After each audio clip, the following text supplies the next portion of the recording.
आप सवाल आज करें जी।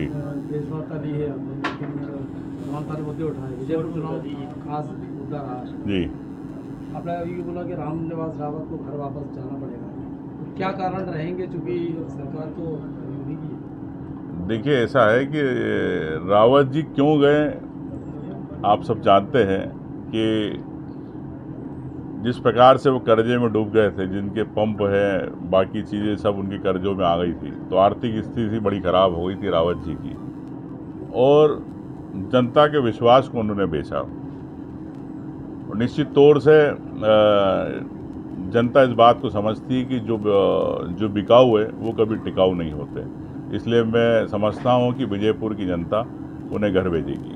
पिछले चुनाव में जो बहुत सारे बिकाऊ हो गए थे, आपके कहे मुताबिक वो टिक गए हैं, वो मंत्री बने दोबारा। देखिए, मैं आपसे यही कहना चाहता हूँ कि वैसे तो मुझे भी ऑफर आया था कि 50 करोड़ रुपए ले लो, आप कैबिनेट मिनिस्टर बन जाओ, तो मैं नहीं बिका। तो ये मैं समझता हूँ कि जनता जो आपको चुनाव जिताती है उसके प्रति आपकी जवाबदारी होती है, उसके प्रति आपकी ईमानदारी होती है। तो अब जो बिक जाते हैं वो कैसे बाहर हो गए, कई लोग आपको पता है, कई मंत्री हार गए, कई विधायक हार गए चंबल के अंदर। तो ये जनता है, जनता से बड़ा कोई नहीं है जो निर्णय करने में निर्णायक रहता है। अभी आपने कहा कि बहुत सारे भ्रष्टाचार हुए पिछले 20 साल में, लेकिन कांग्रेस के जो पुराने नेता रहे, नेता प्रतिपक्ष भी रहे गोविंद सिंह, और तमाम सारे बड़े बड़े दिग्गज नेता रहे, वो एक भी आंदोलन जनता को साथ में लेके खड़ा नहीं कर पाए 20 सालों में। क्या कारण रहे कि बिल्कुल पूरी तरह से जनता के बीच आप लोग नहीं जा पाए? देखिए, मैं आपसे ये ये कहना, जनता ने आपको स्वीकार नहीं किया, क्या अब हुआ? 20 साल में कई साल तो हमारे सिंधिया जी यहाँ पे राज करते रहे, तो ये तो सवाल उनसे होना चाहिए कि उन्होंने क्यों नहीं आंदोलन किया। तो वो तो अभी गए, लेकिन मैं आपको विश्वास दिलाता हूँ कि अभी मैंने थोड़ी देर पहले भी कहा कि आपके ग्वालियर के मुद्दे जवाबदारी के साथ हम सब विधानसभा में इस बार आपको दिखेंगे परिलक्षित होंगे, मैं पूरे और मध्य आपको प्रदेश की बात ग्वालियर की जनता को एहसास होगा कि ग्वालियर की बात उठाई गई। मैं पूरे मध्य प्रदेश की बात कर रहा हूँ कि 20 साल में एक भी बड़ा मुद्दा, चूंकि आदिवासियों को मुफ्त भी पिलाया गया, और जो महिलाएं हैं, लड़कियां हैं, बच्चियों को भी हत्या की गई, लेकिन बावजूद इसके एक बड़ा मुद्दा नर्सिंग घोटाला हुआ, आरक्षक घोटाला हुआ, और तमाम सारे ऐसे घोटाले हुए, व्यापम घोटाला हुआ, लेकिन इनकी बहुत बड़ा कोई आंदोलन कांग्रेस नहीं खड़ा कर पाई जनता को साथ में लेके। देखिए, क्या मैं कारण रहे? नहीं, ऐसा नहीं है। किसानों को लेके कई बार आंदोलन हुआ, व्यापम को लेके कई बार आंदोलन हुआ, नर्सिंग को लेके हम लोगों ने विधानसभा में उठाई, लेकिन सरकार निरंकुश है, सरकार नहीं चाहती।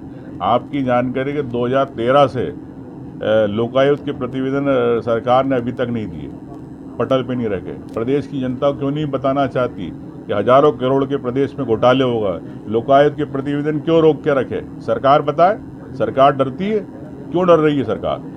तो ये घोटालों की सरकार है, नहीं चाहती कि जनता के सामने विधानसभा के पटल पे आए, लेकिन हम लोग इसकी मांग भी करते और इस बार भी करेंगे, गई बार भी करी। लेकिन आप समझते हो कि लोकतंत्र नाम का रह गया, यहाँ पर सीधे सीधे एक नाजीवाद चल रहा, जो हिटलरशाही चल रही, मनमानी चल रही, जो भ्रष्टाचार को छुपाने की बात करते, ऐसी भारतीय जनता पार्टी सरकार है। आपने भी आरोप लगाया कि 50 करोड़ का ऑफर आपके पास आया था, और क्या आपने एफआईआर दर्ज कराई, किसने ऑफर किया था? देखिए, अब आप आज तो मैं खुद कैबिनेट मिनिस्टर हूँ, नेता प्रतिपक्ष हूँ, नहीं, जब आपने तो एफआईआर क्यों नहीं कराई?